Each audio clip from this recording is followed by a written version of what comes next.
Hi guys. Hey. My name is Kendra. And I'm Katrina. And this is Pillow Talk. And today we're going to be talking about, the hottest topic that's out there today, and that is Amanda Seales. She's one of our featured persons. I really like most things that come out her face. I love everything that comes out her face. Yeah. And I love the fact that most people cannot stomach her. I love it. So we're going to be doing a reaction to her Breakfast Club interview. And it's epic. So we're going to... Well, Amanda has a new book out right now called Small Doses. That's right. Now, I know the title of your podcast is Small Doses. Can we just say something? Yes. I don't want this to... Sometimes people are like, oh, they go easy on her because they family or whatever. No. Okay, so I got on a onesie. I'm ready for war. You got a onesie? That's your fighting outfit? Onesie? You know, all I need is my ugly Hanzo sword. Okay. So I just want, because I really have been doing like press all out the wazoo this year. Okay. And I feel like that sometimes ends up like doing bad or good for you or whatever. But when I come here, I don't consider it press. Like I come here and I have to consider it like conversation amongst family. But I consider it almost like a forum. So I just wanted to put that disclaimer out there that like, come at me, bro. It is hard. It is hard when you're her because it's like she won. I know how we talk off there, and we should keep that off the air. Okay, just making sure. All right. But however, I think that there are things that what she say may off need the to be air. addressed. Gotcha. Me too. And I'm she say a lot of things on air. So excited. Why do you name Small Doses? Why is the podcast named Small Doses? Say it again. We all know why she say this. She about to answer. Well, because I'm a truth teller, and the truth hurts, and so a lot of times we need it in small doses. That's correct. And so, I try to throughout the book. Well, she about to say it, and I know I paused it, but she about to say it. But the truth of the matter is, people can only take this woman in small doses. She know right. I'm about to say she said the truth. Is this lady? Nobody on Insecure, that show on HBO, like her. No. Which oddly enough is, I'm questioning. I love Issa Rae. I love Issa Rae because I can relate to Issa Rae. But my thing is, why don't you like Amanda? I can see her personality getting on your nerves. Like I see it. Yeah. But I can't see. She's too pro-black for me to like be too offended by anything that she says. Yes. Right. It's facts. Give it to you in different sizes. So there's essays, there's stories, there's blurbs, there's lists, there's poems. But at the end of the day, it's basically a life guide for anybody who's socially conscious and aware and trying to get there. If they ain't there already, trying to get there, and I do that through humor and through common sense. And we also, every time you come up there, you always talk about people that don't like you, or they always say have something. Because mad heads don't like her. You think they can only take you in small doses? Or yeah, I think there's a number of reasons. He said it. They can only take you in small doses. Like I love it. I think some people don't like me for the reasons that they don't like themselves. I think some people don't like me because of how I've approached certain situations with them personally. I think some people don't like me because of information or, gossip that they've heard from other people. And tell me that interview that she did. I love Keke Palmer and the guy that's with her, but I felt like anytime she go on any talk show, a lot of people have already got wind of who she was. Right, that's what I mean. And they always like come at her and brace themselves. Thank you. A whole bunch of because she's pro-black. And she got a very strong personality. And listen, the world I feel is like not right. right. I don't feel like the way. What is that? What is that? What is that? Show with Michael Strahan and Keke Palmer. It used to be Regis and Kelly. Oh, what? Then it turned to Regis. Good Morning America. I can't remember. I don't know. Actually, is that the same show? Because she's still on, so it could. I could be completely wrong. We're gonna keep there is whatever. If y'all watch the show with Keke Palmer and Michael Strahan, comment below. Yeah, tell us what show is that. But I love Keke Palmer. I do watch it because she's on it. So he used to be on Regis and Kelly. Yeah, but him and I heard. Anyway, that's another topic. But yes, I do. The one thing is, I know that a lot of people get like, I think. Like people tell them in secret, like, oh, Amanda Seales is coming, so she gonna be on that. She's gonna be a little extra, so they be warning everybody. And they kind of brace their stuff because they already feel like she's gonna be rah rah, but they don't understand what she actually saying. They just be like, oh, she got a bad attitude. She like this. She this. But she I like like that's why, but I like that clip that I want to insert She's of when very she was on, because now she's a host on The Real. I want to Let's show 'em, let's show 'em. I want to show y'all. She basically handed Jenny Ma. I don't even think she just did Jenny Ma. I believe what's the other girl name? Lonnie Love, she leaving. She loves But but what's the other girl's name? I know Tamara Mowry. They're kicking her. Tamara. I love Amanda Seales for The Real. What? I feel like that was a great addition because when they kicked off Tamar, and Tamar used to say a lot of real stuff too, but people used to write her off because she was ghetto with it. Now you can't take Amanda Seales gonna make you sit in it. She says and it. She gonna she package speaks with it in a real sophistication. nice way that Thank you you. really can't, And people cannot handle her because she's not gonna say it ghetto so that you can discredit it. And even the way she handled it, I like the way she handled, because it wasn't just, it was Adrian Byline, because they thought they had something. Listen, I could go on about The Real.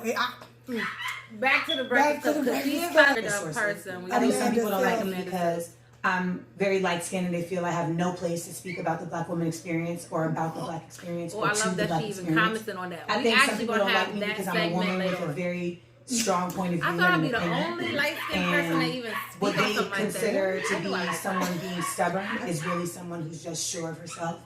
I think some people don't like me because I may reflect something that they desire that they have yet to make happen.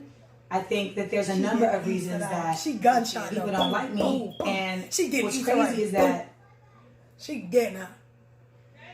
It was a really long. I'm so surprised they didn't like it. I could see how what I've experienced recently with this internet shit. I can see how you cannot handle. If I was somebody with I'm a pro-Black different, all day, every day, too fat, and I could not like some of that her being too. The way that my chemical balance in my brain was different. Me too. I may not have made it out. In small doses. Social media is bad for your mental health. It'll definitely drive you to that brink at times. 1000%. And because it's it fucks with your perception of reality. Yes. You know, sorry for the dog, Lulu going in. It can be really trippy when an entire swarm of energy. You know when you at church and they be like, okay, let's all pray for Sister Seals, and send our energy towards her. What that really is let's all as a group send energy in a direction towards somebody for healing, right? Mm-hmm. Because there's a power in energy. So when you go viral in the wrong way on these internets, it's like the adverse of that. It's literally let's all send toxicity towards this person in the same direction. And it's very, very easy for people to say things like, why do you care? Or for people to say things like, you famous, what'd you expect? Or for people to say why can't you just ignore it? And it's one, I'm not a sociopath, so... You feel. I feel. You're probably an empath because you're a Cancer. I am a true empath. So even if I want to protect myself from those things, I still have a consciousness and a self-awareness about let me make sure that I'm not doing the things that these people are saying. Maybe let me do a self-check. But it gets so overwhelming, and people people want you to hurt so bad. Well, a lot of that is because of what you said earlier. It's because of what you're doing. You know what I'm saying? You got HBO stand-up specials, and you on Insecure, and Smart Funny and Black is selling out, and you got books. I don't think that way, and that's so frightening to me that we think that way. That someone's doing too much. That's always been the issue with me. She's just too much. But you think people didn't understand your grind? Never seen your grind? Don't understand what you've been through? 1000%. You know. Mm-hmm. You know. Mm-hmm.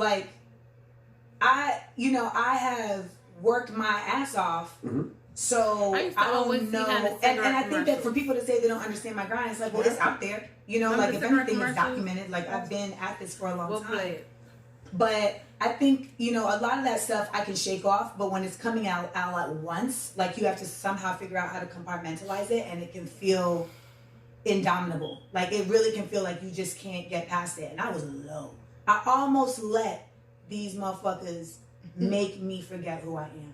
Almost. Well, let's talk about that, though. Let's talk. Well, yeah, go ahead. What do you mean?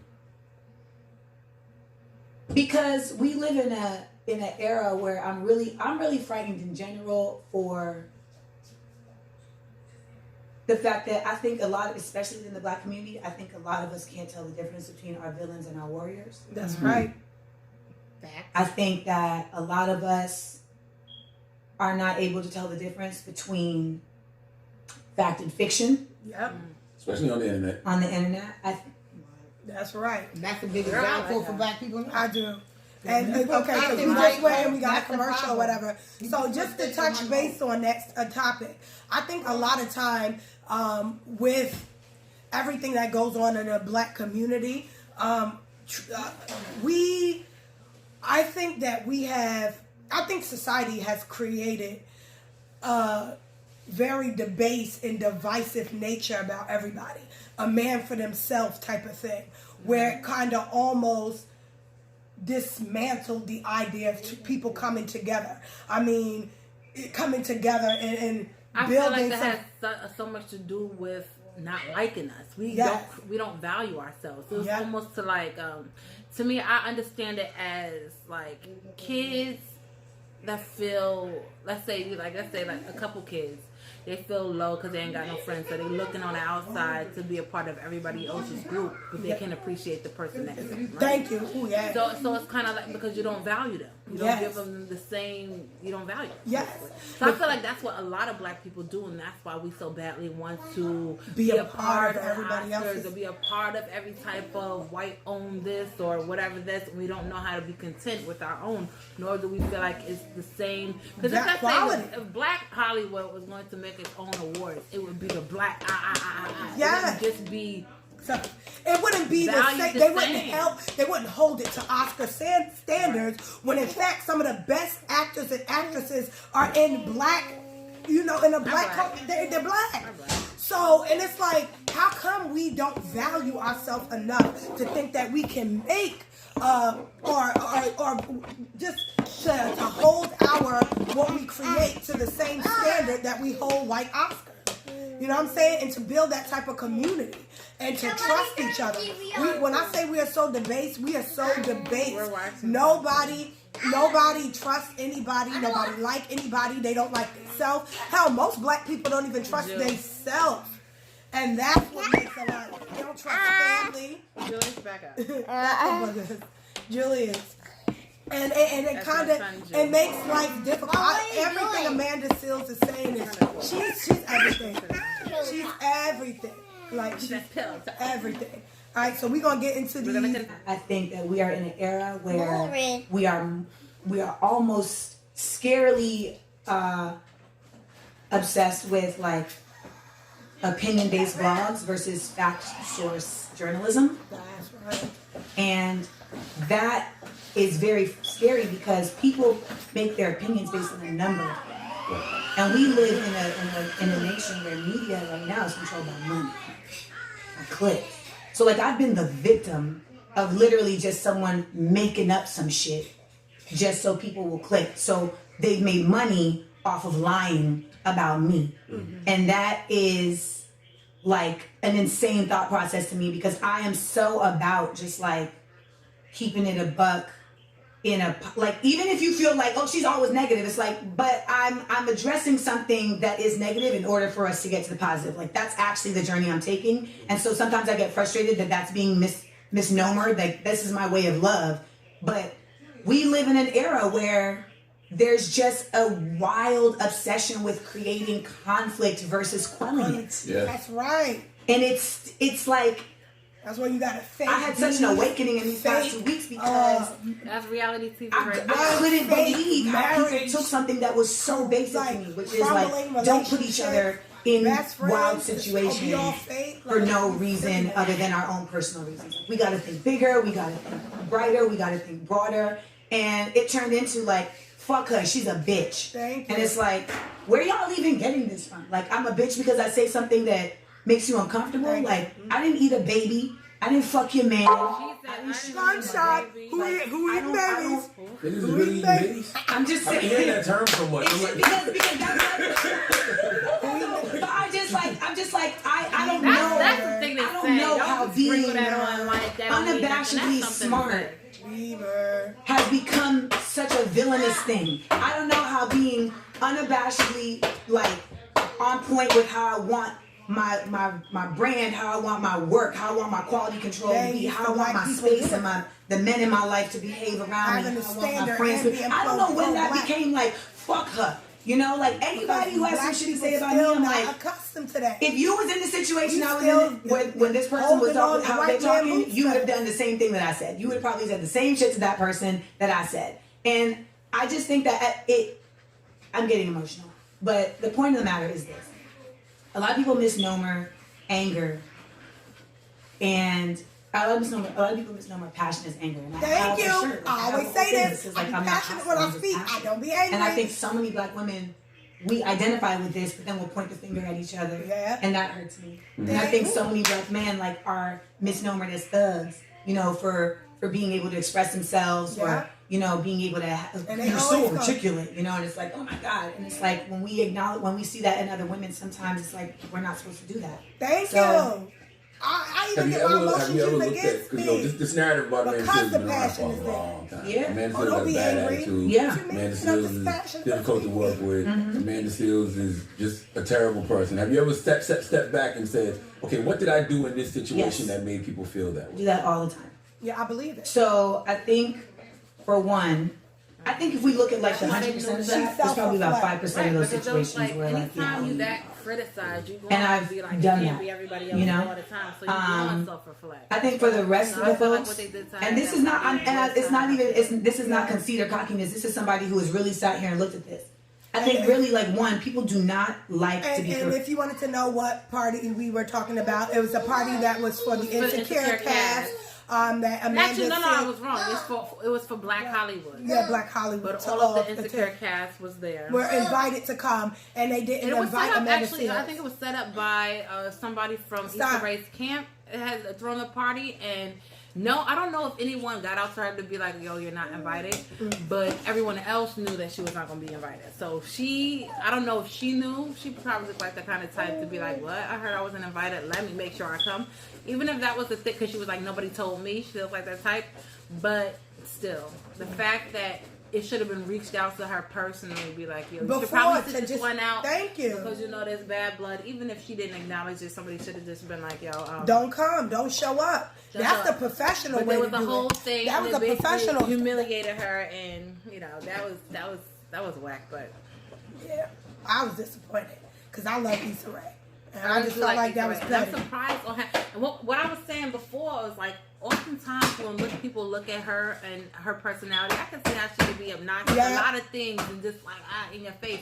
And that, you know, sometimes that can be off-putting, but I feel like she's too for anyone to really be like, I don't know. To me, I don't know her personally. She's too pro-black for anybody to dislike to that degree. Tolerable for me. For me too. So she the type of person I can take in the spoonfuls and even if it's small doses, I wouldn't be like, yo, she can't. Don't bring her to the party. Yeah, I don't think it would ever be that deep. Yeah. But there was like a little tiff. But one thing I do remember saying about people not really liking her and how she handled things, I feel like how pro-black she is, she would make people uncomfortable. And instead of people analyzing why they would be uncomfortable about somebody being that pro-black, they'd rather just be like, oh, she makes me uncomfortable. What she's doing is wrong. Yes. But I'm like, you know, some people just, you know, a lot of black people are not conditioned to be pro-black publicly. Yes. So if you see somebody that's doing that, and it can make you feel uncomfortable, but I feel like oftentimes people don't look and be like, yo, why am I uncomfortable? I feel like the problem is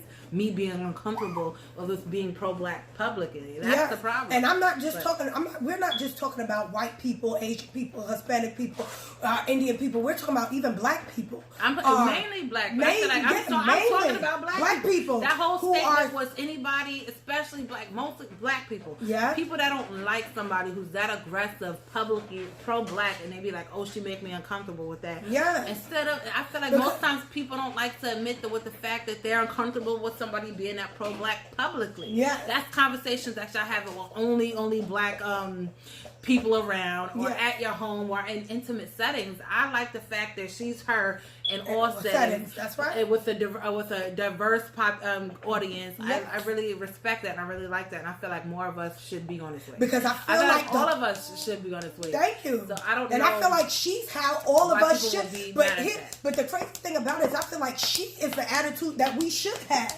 I feel like, no offense to this guy, Michael Strahan, and I'm not dissing him in any way, but I kind of just feel like he speak speak on some things that are black, but I just mean like the whole image of not him specifically, but the whole image of the smiling black person, the smiling nigga who just sit back and smile and say what white people want to hear. I'm not saying Michael Strahan is that, but I'm just saying, you know. She kind of saying Michael Strahan. I'm not though. I'm not. I'm just saying that. I'm just saying that. To me, that's what everybody's so comfortable with. They're not comfortable. Like even when I was watching this thing, all those pro-black conversations at home. But even with the talk on MLK, Martin Luther King, and the lady who discussed them, why everybody they want to talk about the "I Have a Dream" speech over all the many speeches that he gave that was promoting black wealth and black economics, and nobody wanted to hear those speeches. They only wanted the "I had a dream" because that's comfortable for white people to say equality and don't want to touch the basis of the inequality and how they benefit from inequality and racism. Nobody wanted to touch those speeches, you know, and they were great speeches. So you could twist up "I Had a Dream" and be like, black. But yes. Like it's baffling to me though.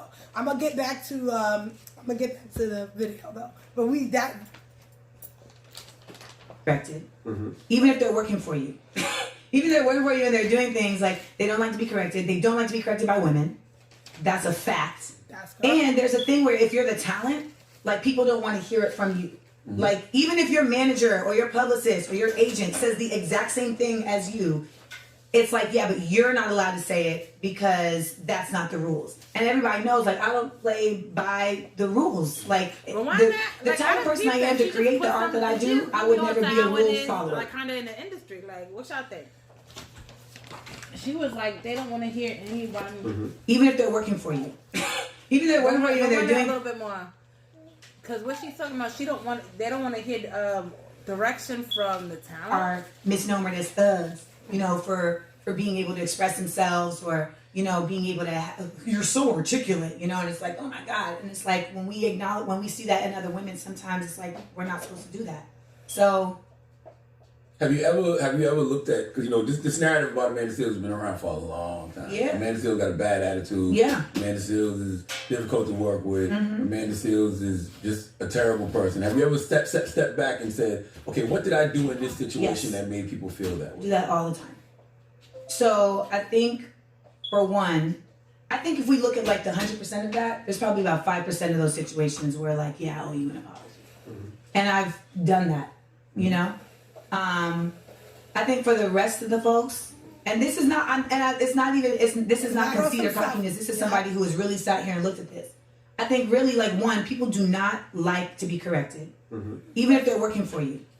Even if they're working for you and they're doing things like they don't like to be corrected. They don't like to be corrected by women. That's a fact. And there's a thing where if you're the talent, like people don't want to hear it from you. Like even if your manager or your publicist or your agent says the exact same thing as you, it's like, yeah, but you're not allowed to say it because that's not the rules. And everybody knows, like, I don't play by the rules. Like the type of person I am to create the art that I do, I would never be a rule follower. Like, the two things don't happen in the same space. So, in terms of, like, am I a terrible person? That's absolutely ridiculous and absurd. Like, and if we're measuring that, I'm like, well, what kind of leader are y'all measuring that on? Like, so, there's people that we can acknowledge are 100% terrible people. R. Kelly is a terrible person. You know what I'm saying? So I'm R. Kelly now? Like, get the fuck out of here. But that's the stuff that trips me. Because I'm like, where do we go? How do we get this far where, like, our meter is so disparate that we only have, like, the saint of Beyonce and the terrible of R. Kelly, and there's no middle, you know? And people think she a saint. I think context matters in situations like that. But people don't have context. Like, R. Kelly is the extreme of just being a terrible human just because he's a terrible human. Hold on. I'm sorry. He's a terrible human being. But have we not heard about Charlie Sheen, who gave women HIV? Have we not heard about the Weinstein man? How is R. Kelly at the epitome of worst people in the world? Because the only thing that differ him from all the other pedophiles of Hollywood is that he's black. Right. So hold up. He only touched on He touched on whoever he touched on, and he not shit, and that's the truth. But excuse my French, but hold up, how is he the epitome though? There are way more sick out there than R. Kelly. Sad to say. Sad to say. But yeah, he should be up there with all the rest of them. Weinstein and Charlie Sheen and all the other ones that do all that mess that they do. He ain't the only one. Like, how was that Beyonce a saint? And then, what is these people getting their measure? I don't know. Like, they valuing from Dollar Tree. I didn't know that's what they thought. Me either. Yeah. Nice to know. I don't know. Maybe it's what you're talking about. You work with somebody, you correct them, or you tell them their style, or you might. Beyonce. I don't know. Just using what language? Okay, so I'll give you a situation. Like, I have approached someone and said, listen, I just want you to know, everybody talking about you behind your back. Everybody in here has been talking about you behind your back for this particular situation. I know who that person is. And I'm going to come and keep it a buck with you because everybody's talking about you behind your back, and I don't want nobody to do that to me, so I'm not going to have them do that to you. Right. And so here's your opportunity to let you know, one, if this is true, I hope that you possibly shift from the decision you're making because it could have negative ramifications for a number of people, including yourself. Two, if it's not true, I hope that you understand that people do think it's true, and it may be on your plate to try and change, the perception. Right. I was told you shouldn't do that. Don't insert yourself in situations like that because you have now brought it onto yourself. And I'm like, that's true. I'm not that kind of person.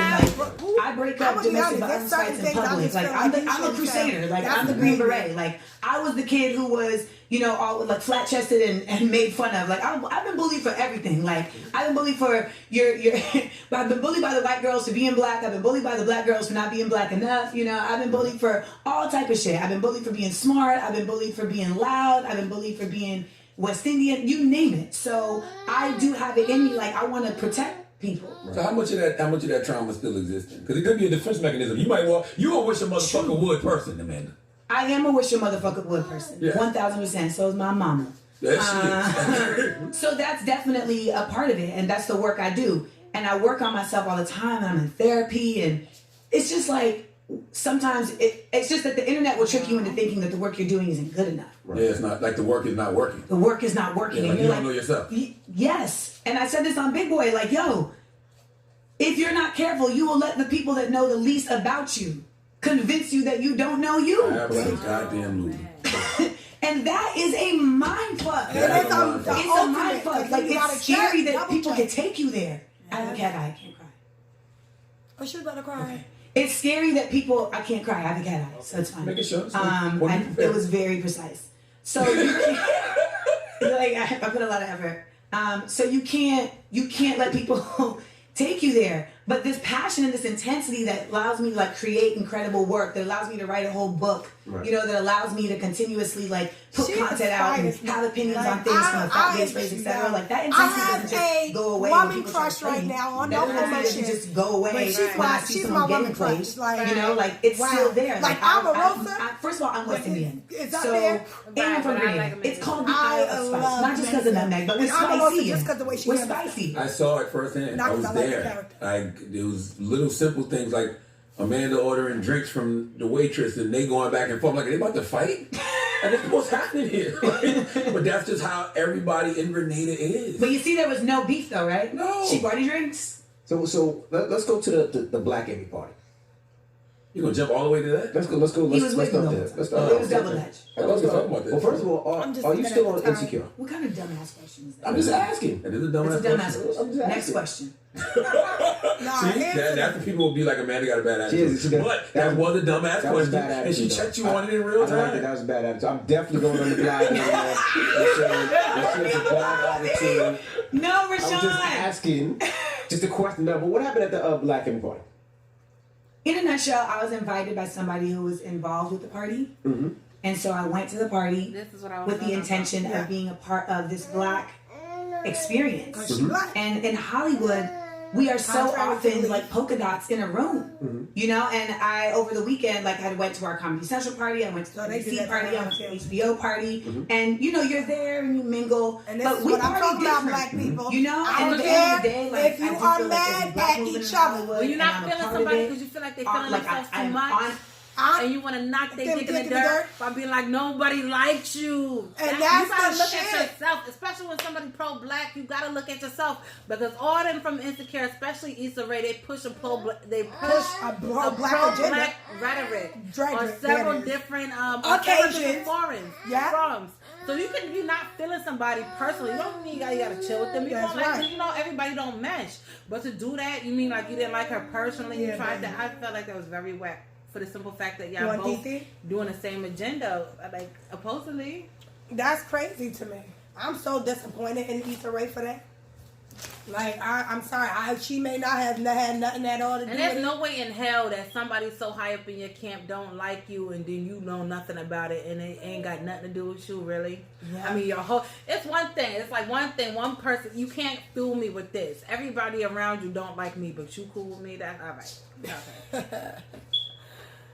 There to be a part of it. So I was already just going there with the insight of like, I'm excited. I was telling people to go there. I was literally at other parties like, y'all, we need to get out of here and go celebrate our blackness. We need to go celebrate our blackness. And I know that there's people who are like, yeah, but why would you go if you know there might be dissension? Because I'm the type of person who thinks like, I literally was saying to myself like, even if you think something could go left, like, this is bigger than that.